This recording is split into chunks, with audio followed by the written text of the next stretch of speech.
بسم الله الرحمن الرحيم إلهي بقى مهله وما أنت كسوك هاي كيني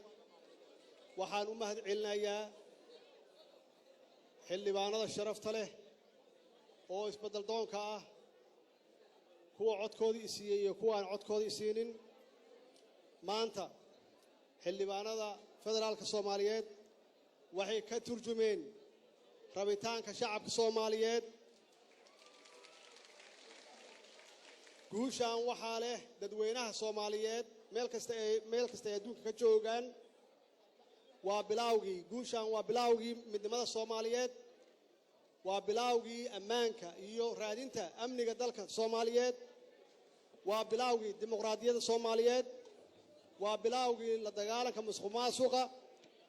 waxaan ballan halkan ka qaadayaa waxa la yiraahdo core value ama aasaas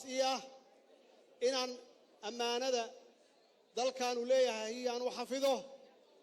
inaan cadaaladda ka shaqeeyo iyo inaan dadka saboolka ama daryeelka aan gacan siino aan caawino insha Allah waxaan rajeynayaa maalmaha soo socda inaan dalka u jeediyo khudbad inta taas laga gaarayo waa mahadsantihiin Soomaali ha noolaato Soomaali ha noolaato Soomaali ha midowdo waa mahadsantihiin walaalayaal